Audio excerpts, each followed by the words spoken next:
She walked into her own five-star hotel, but 15 minutes later, she was thrown out like a criminal. They didn't know who she was. They judged her by her skin. What happened next? No one saw it coming, especially the staff who laughed in her face. This is not just revenge, it's justice. Welcome to the channel.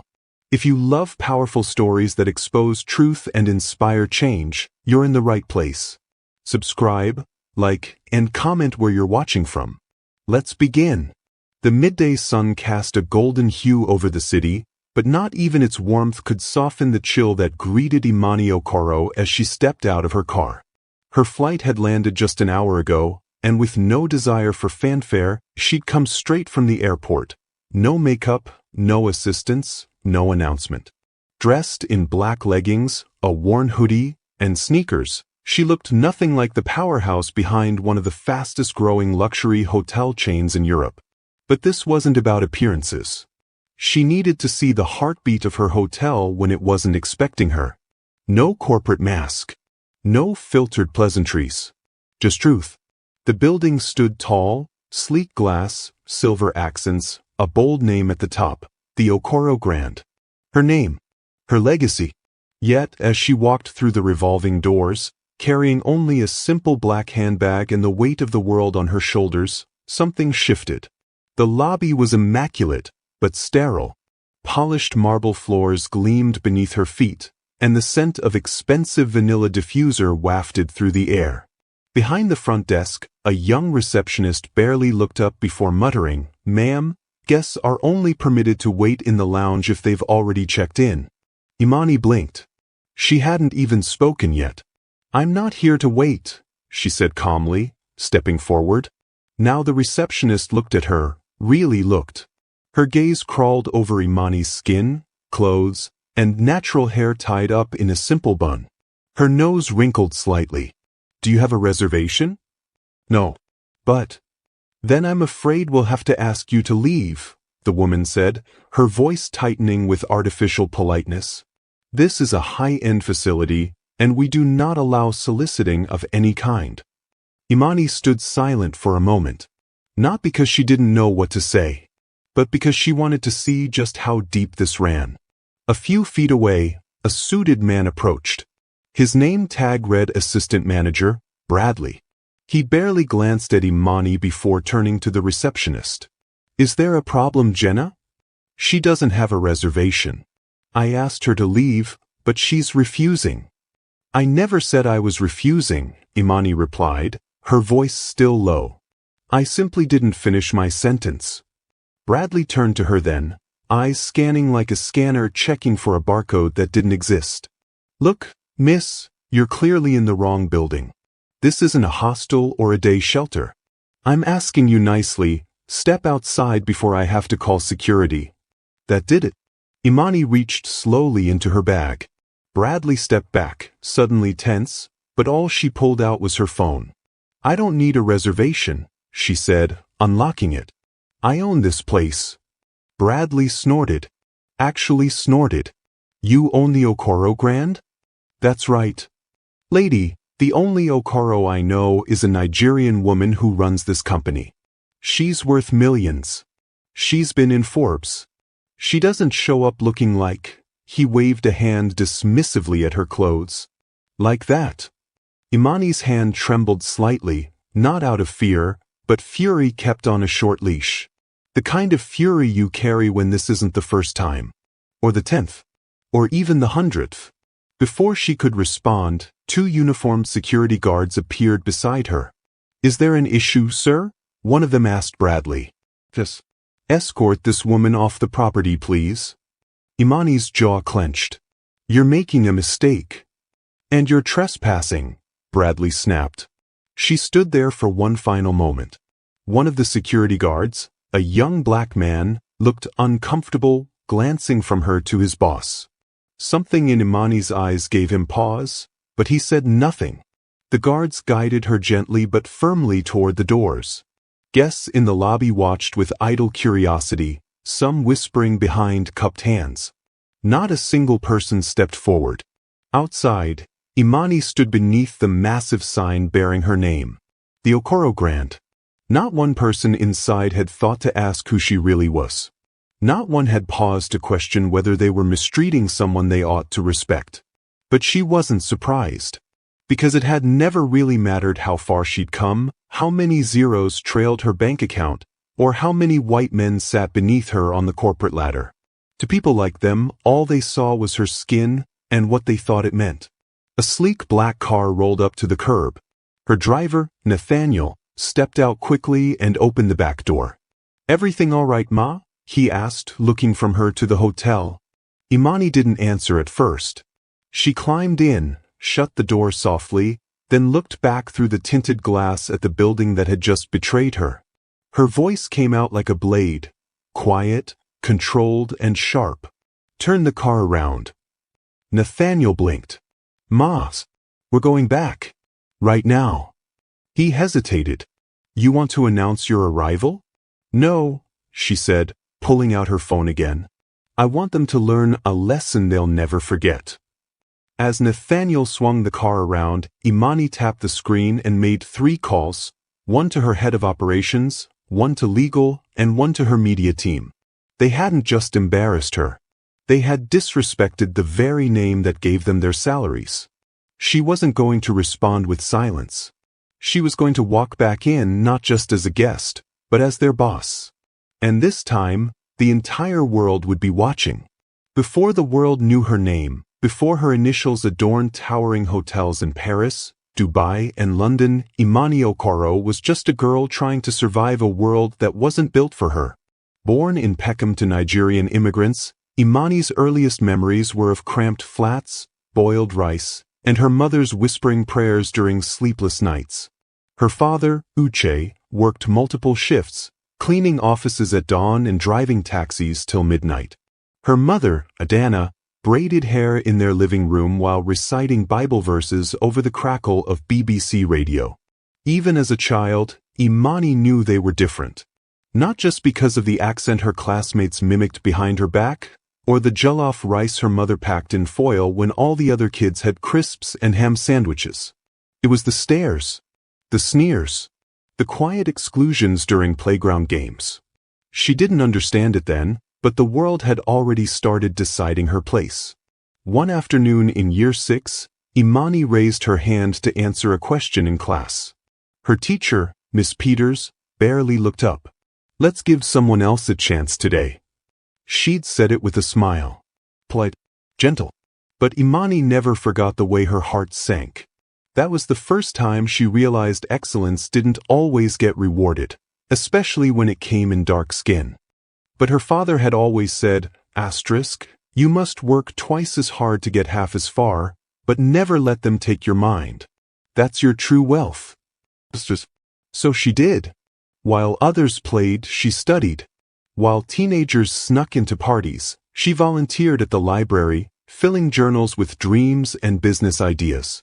At 17, she was rejected from an internship she'd aced the interview for, only to later find out the spot went to the son of the regional manager. She learned early that merit wasn't always enough. Connections mattered. Appearance mattered. Skin color mattered more than people admitted. Yet she never stopped climbing. University was no easier. She attended Oxford on scholarship, stepping into lecture halls where she was the only black student in the room. Some professors praised her intelligence, others ignored her completely. At networking events, investors often asked if she was with catering. One even called her articulate with a shocked expression, as if intelligence and blackness couldn't exist in the same space. Imani never cried where people could see her. She cried at night, sometimes into her textbooks, sometimes in bathroom stalls, when the loneliness of being exceptional yet invisible pressed on her chest like a weight. But she fought on. She graduated top of her class, got her MBA, applied to over 50 firms for seed funding. 46 rejected her. One investor said she needed a more experienced face to front her business if she wanted to attract high-end clientele. She fired back. "I don't need a different face. I need people with vision." Then she built the Okoro Group, brick by brick, floor by floor. She started with a single boutique hotel in Manchester, designed to be both luxurious and unapologetically African-inspired. Her signature? Excellence, authenticity, and a refusal to pander. The first year, she faced racist reviews. Guests said the music in the lobby was too ethnic. A travel blog called her hotel ambitious but misplaced. A rival hotel owner mocked the name Okoro, saying it sounded too foreign for international branding.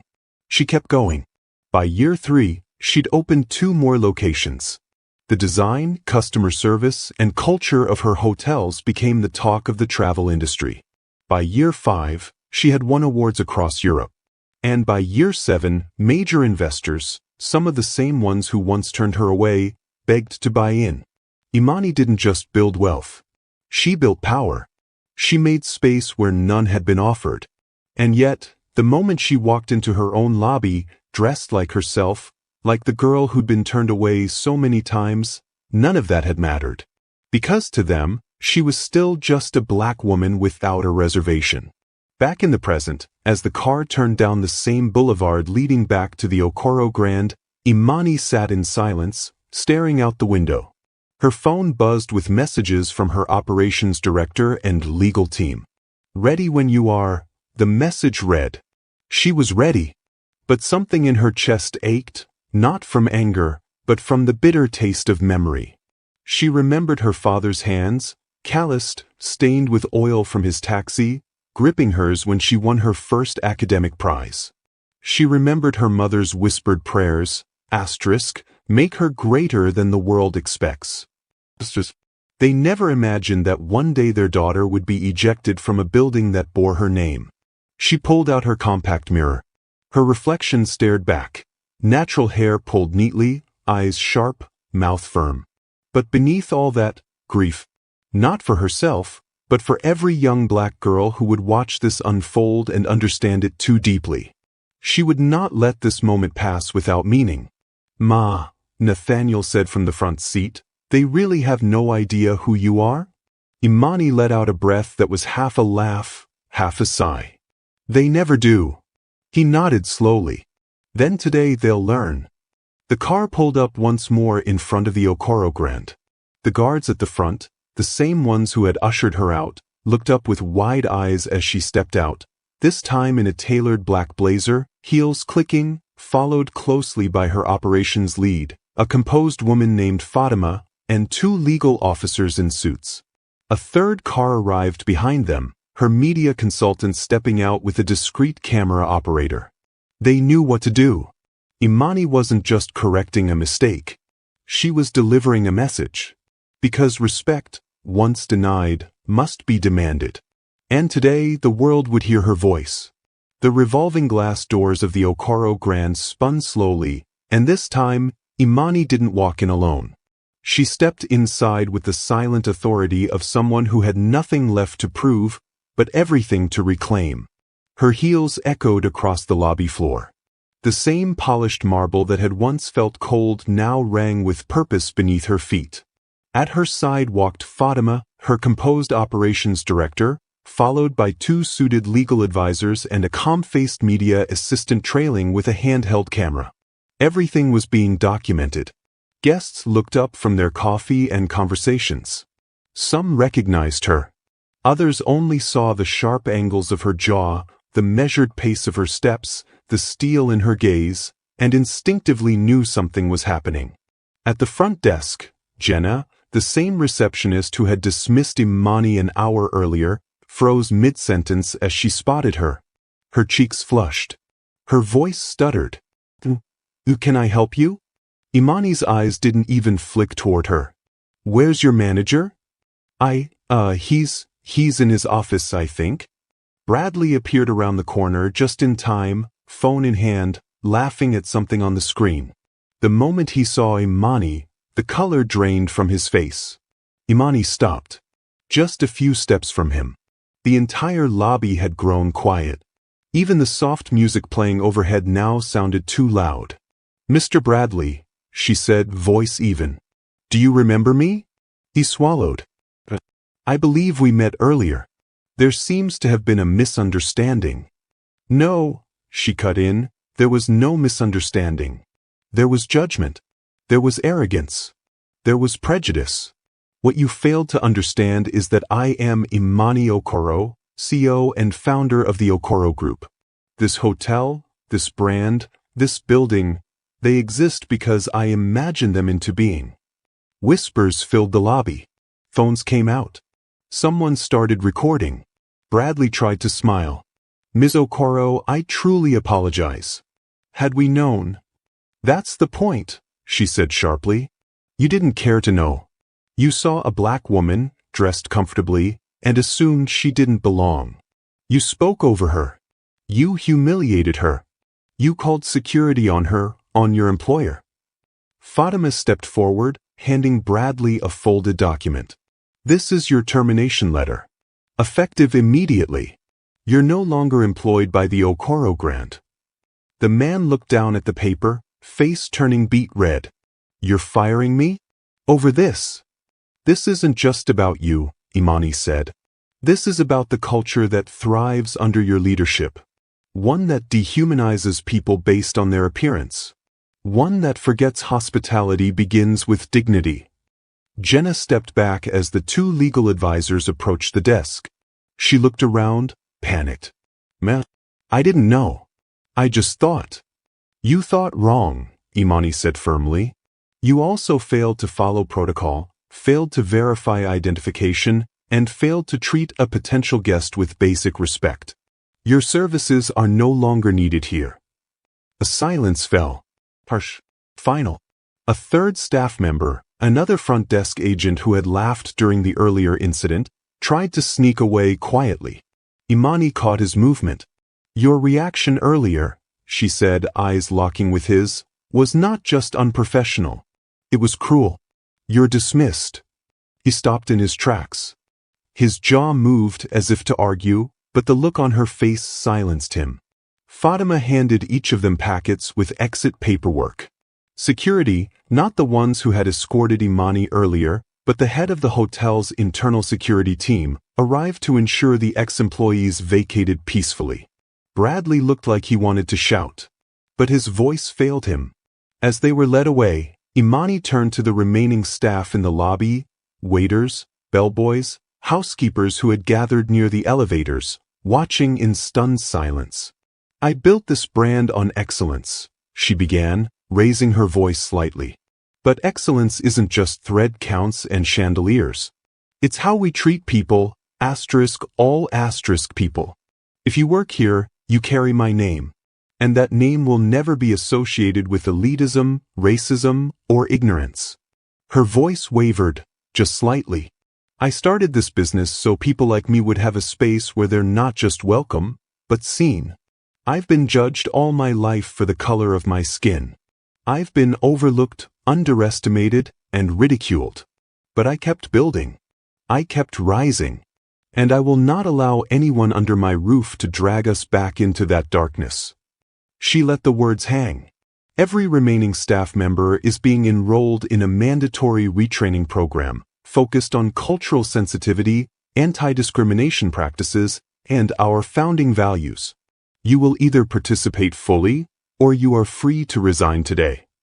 A young bellboy clapped. Then another.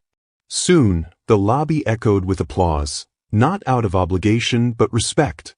Some of the employees wiped their eyes. A housekeeper stepped forward, an older woman with streaks of silver in her braids. Her voice trembled. Thank you, ma. We've waited a long time for someone to say what you just did. Imani smiled softly. You've always had the right to demand it. But I'll make sure you never have to wait again. The camera was still rolling. Her media assistant gave a subtle nod. The footage would go live in an hour. Let the world see what justice looked like, not in courtrooms, but in lobbies, behind desks, inside glass towers. Let the world watch a black woman refuse to be small. Refuse to stay silent. As the commotion died down and guests returned to their conversations, a white couple approached her. The husband offered his hand. Ms. Okoro, he said, we had no idea.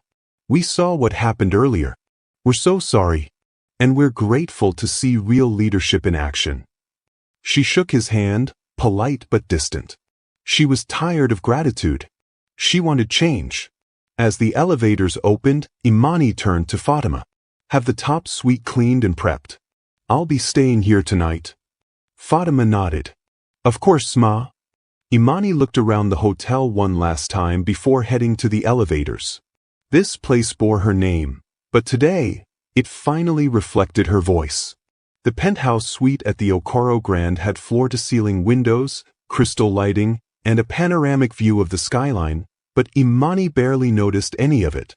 She stood at the edge of the glass, watching the city flicker beneath her like embers from a distant fire. So much had happened in just a day. Yet, somehow, it felt like her whole life had been building to this moment. She turned slightly as Fatima entered, holding a tablet. It's everywhere, Fatima said quietly, handing her the device. The video's been reposted 1,000 times already. CNN, BBC, even Al Jazeera. Twitter's a war zone. Hashtags trending in 4 countries. Imani looked at the screen. A clip from the hotel lobby. Her voice, strong, unwavering, played beneath a caption that read, *Blaxo silently removed from her own hotel. Returns with receipts and power. *. Below, comments flooded the screen. Some praised her. Some called it performative. Some, predictably, accused her of playing the race card. But none of it rattled her. Not anymore. She handed the tablet back and walked slowly toward the dining table, where dinner had been brought up, steaming jollof rice, fried plantain, and peppered goat meat. Comfort food. Memory food. She hadn't asked for it. Did my mother call? She asked quietly. Fatima nodded. 3 times. She said, *, tell my daughter she has done well. Tell her the world is watching. Imani chuckled softly. She always knows. They ate in silence for a moment before Fatima spoke again. Do you regret it? The public firing? The cameras? Imani looked up. Do you? No, Fatima said. They needed to see it. All of it. Imani leaned back in her chair, gaze fixed on the lights outside. You know, there's this myth they keep selling, that if you just work hard, keep your head down, don't make noise, success will shield you from discrimination. She exhaled slowly. But it never really leaves you. No matter how high you climb, you're always one misunderstanding away from being reminded exactly where they think you belong. There was a knock at the door. Imani rose. When she opened it, a young woman stood nervously, twisting her hands together. She wore a staff uniform, new hire, likely. I'm sorry to disturb you, Ma, she said, voice trembling. I just wanted to say thank you. Imani stepped aside. Come in. The girl entered hesitantly. My name is Chidima. I've only been here 3 months. Today, watching you, it changed something in me. I didn't think people like you even noticed people like us. But you stood up, and you didn't let them silence you. Imani placed a hand on her shoulder. People like us built this world, she said. We just forgot how much power we hold. The girl nodded, eyes shining. I want to grow here. I want to learn. You will, Imani replied. And one day you'll be the one making the decisions. Don't wait for permission to lead. As the girl left, Imani turned back toward the city. A few weeks later, her company would release a public statement. Every branch of the Okoro Group would undergo a culture overhaul. Mandatory inclusion training. Anonymous grievance channels. Leadership reshuffling. Promotions for staff who had long been overlooked. She knew some investors would grumble. Some would even threaten to pull out. But she didn't care. She'd survived worse than losing money. She'd survived being invisible. Now, she was not just seen, she was heard. 2 months later, Imani would speak at the Global Hospitality Summit in Geneva. Her keynote, *Ownership is the loudest voice in the room, would receive a standing ovation. Not for the words alone, but for the story behind them. For the quiet girl from Peckham who once cried in library corners. For the woman who was escorted out of her own building, and walked back in with power at her side. For every little girl who looked in the mirror and wondered if she belonged. Later that night, Imani stood once more by the window. Below, the city pulsed, indifferent and alive. Behind her, the suite was quiet. The world was shifting. And somewhere deep within her, a new fire had been lit, not born from rage, but from legacy. She touched the glass and whispered to her reflection, "This is just the beginning." If this story moved you, don't forget to subscribe to our channel for more powerful journeys that inspire, challenge, and uplift. Hit the notification bell so you never miss a moment of hope and strength. Join our community. Your support means everything.